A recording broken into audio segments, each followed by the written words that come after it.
야, 근데 황교안만큼도 안 되는 사람들만 잔뜩 모여 있다고 하니까 정말 끔찍하네요. 네네. 왜냐하면 황교안도 이렇게 말짱한 사람은 아닌 것 같아 보이고. 제정신이라고 보기 어려운데 네네. 그보다 더한 기회주의자들만 남아 있는 거예요. 요번에 보니까 나경원이 떨어졌다고 부정선거라고 주장하는데 그러니까요. 기가 막힌 분인데 그만도 못하다. 그 국민의힘 지도부의 입장도 한번 들어보시겠습니다. 당원들의 80%가 넘는 당원들이 단일화해라. 그것도 후보 등록 전에 해라. 라고 준엄한 명령을 내렸습니다. 그러면 김문수 후보는 이에 따르면 됩니다. 그런데도 불구하고 당원들의 명령을 무시한 채 그 알량한 대통령 후보 자리를 지키기 위해서 오늘 아침 기자회견하는 모습을 보면서 저분이 지금까지 우리가 생각해왔던 민주화 투사인지 3번의 국회의원과 2번의 경기지사 그리고 노동부 장관을 역임한 우리 당의 중견 정치인인지 의심이 들었습니다. 네, 권성동 화가 나 있군요. 권성동은 저런 말할 자격이 없어요. 네. 자, 제가 김문수를 위한 변명을 해드릴게요. 김문수가 단일화 안 하겠다고 한 적이 없어요. 단일화 하겠다고 한 겁니다. 그렇죠. 회담도 뭐 먼저 회담도 제의했죠. 하고 어제 오늘 다. 네. 단일화 하겠다고 합니다. 그럼 무슨 단일화냐? 국민의힘 후보인 나를 중심으로 내가 이기는 단일화를 하겠다고 한 거지 단일화 안 하겠다고 한 적이 없어요. 네. 권성동은 사실관계를 호도하고 있는 거예요. 그럼 뭐냐?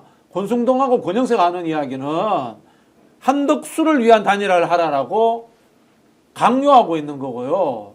그 다음에 한덕수에게 양보하라는 이야기까지 했다라는 썰도 있습니다. 지금. 네. 잘못하고 있는 거예요. 이 사람들은 정당 정치를 망치는 해당 행위를 하고 있는 거고 민주적 절차에 의해서 뽑힌 후보를 위협하는 헌법 위반 행위를 지금 권성동, 권영세가 하고 있는 거예요. 그 국민의힘에서 경선했던 방식 있잖아요. 네네. 그래서 뭐 8, 4, 2 그래서 최종 후보를 선출했는데 그때 50대 50이었지 않습니까? 그거를 만약 반영하면 지금 이 순간 한덕수하고 김문수하고 붙으면 누가 이길까요? 한덕수가 이길 가능성이 높죠. 지금은. 네. 근데 자 한덕수가 뭐라고 하냐면 국민의힘에게 네.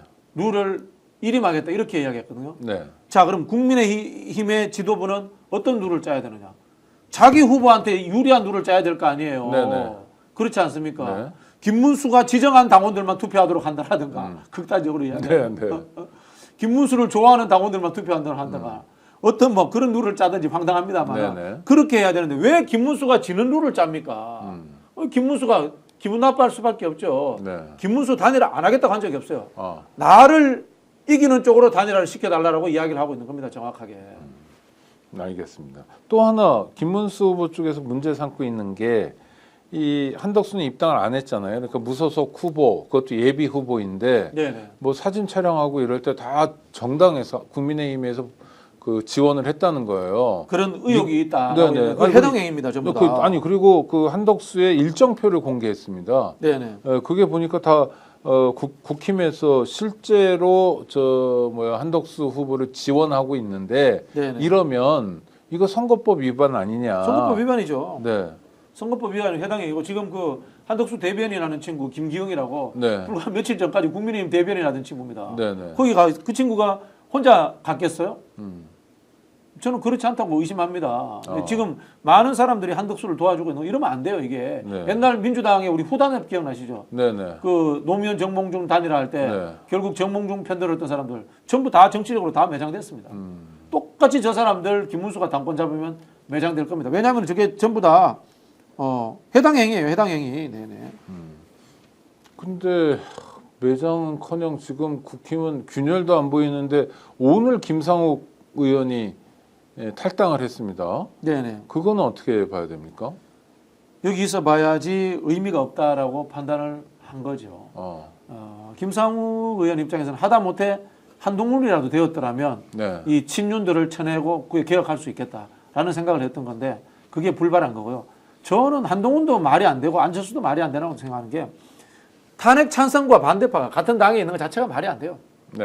이게 말이 안 왜냐하면 됩니다. 탄핵이랑 너무 중요한 사건이니까. 그렇죠. 국가 중대사를 결정할 일인데 그거 찬반을 나눴던 사람이 같이 있는 게 말이 안 되고 거슬러 올라가면은 김무성, 유승민이 비겁했던 거예요. 네. 그 당으로 돌아가지 않았어야 돼요. 보수를 재건했어야 되는데 돌아감으로 인해서 보수가 합리적 보수, 중도 보수 없어지고 이른바 이제 꼴 보수 저는 기회주의 세력들이 장악하는 그런 세상이 만들어진 거예요. 저는 지금도 한동훈이 제대로 정치하겠다면 물론 뭐 저는 손준성 그 고발 사주라든가 수많은 법률을 가지고 못된 짓을 했던 흔적들이 남아 있을 것이라고 봅니다. 그게 해결 안 될 거라고 봅니다만은 그럼에도 불구하고 100번 양보해서 정치할 거면 당을 깨야 된다고 봅니다. 저 당은 찬성과 반대가 같이 하면 안 되는 당이에요.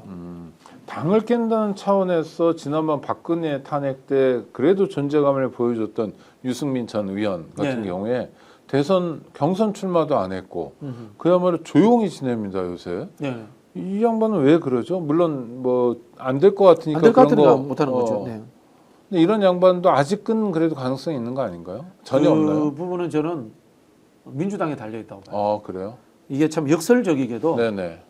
문재인 정부의 적폐청산이 그나마 합리적이거나 또는 정통성이 있는 파쇼보수의 이 뭐라고 합니까 아류들을 없애버린 거예요. 네. 그리고 기회주의 보수가 꼴보수가 주류가 되는 그런 상황을 만들었다고. 탄압받는다 이런 이미지 때문에 더 그렇죠. 뭉치고. 그렇죠, 네, 그렇죠, 네, 그렇죠. 네. 그래서 저는 자꾸 말씀드리는 게 연정을 해야 된다고 봐요. 네. 연정을 하고 그 다음에 선거 때는 또 따로 떨어져서 비판하면 돼요.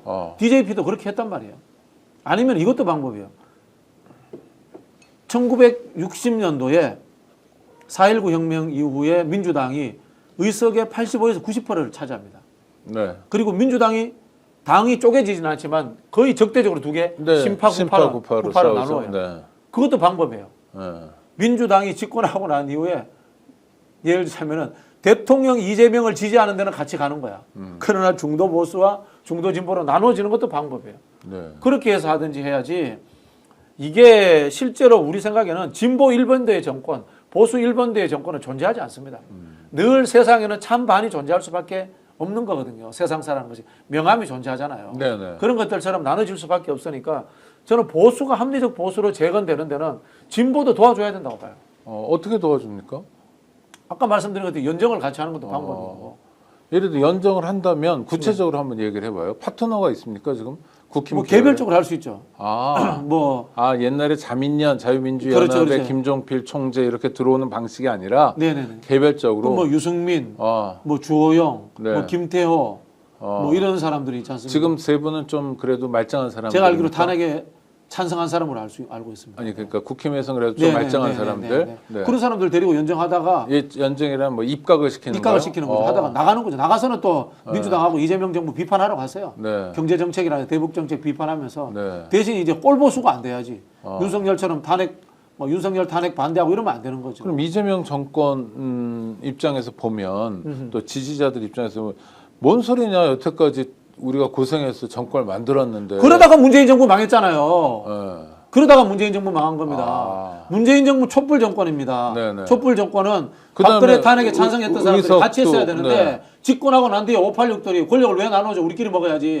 하다가 그래가지고 협소화되고 윤석열 같은 인간이 나타난 거예요. 하다못해 정의당도 끌어들였어야 정의당도 된다. 끌어들였어야 되고. 국힘에서도 저 바른미래당인가 이쪽 좀 괜찮은 그렇죠. 말짱한 이걸 뛰어넘지 못하면은 이재명 정부도 소수파가 될 수 있는 겁니다. 네. 나눠주면 돼요. 부스러기 나눠주는 거예요. 정치라는 것이. 예를 들어서 유승민이 한 게 뭐가 있나요? 이런 구독자들의 질문들이 있잖아요. 커피빵님 뭐 이런. 한 일 없는 사람도 나눠주는 거예요. 윤석열 탄핵에 찬성했잖아요. 네. 그런 거예요. 정치란 게 결국은 머리 숫자 싸움이에요. 대단한 것 같지만. 내키지 않은 일도 해야 된다. 이재명 할 수 대표가 후보가 그 이야기 하잖아요. 네. 진보든 보수든 유능한 사람 데려다 쓰겠다. 그게 연정이에요. 네. 그게 연정이에요. 그러면 나하고 다른 사람 데려다 쓰는 게 연정인 거예요. 네. 나를 욕하던 사람 데려다 쓰는 게 연정이에요. DJP 했잖아요. 네. 그렇게 하는 게 연정인 겁니다.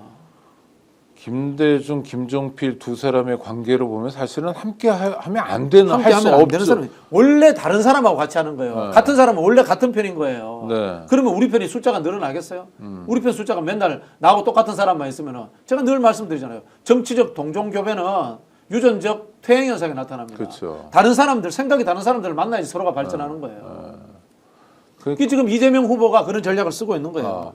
그러니까 이재명 후보가 대통령이 만약 26일 이후에 되면 뭐 박진영 씨, 정광훈도 내가 무슨 정광훈을 추천한대. 윤석열 탄핵 찬성한 사람들 속에서 한다는 거고요. 기본적으로 민주주의에 대한 의지 신념은 있어야죠. 정광훈은 아니고 그 대통령이 되더라도 특히 이건 인사 문제 아닙니까? 인사 문제를 맞아요. 폭넓게 인재를 구해야 되고 그렇죠. 그 사람이 그 전에 뭐 한나라당이었든 뭐였든가는 크게 중요하지 않다. 네. 오히려 더 삼고초려해서 모시는 방식이어야 된다.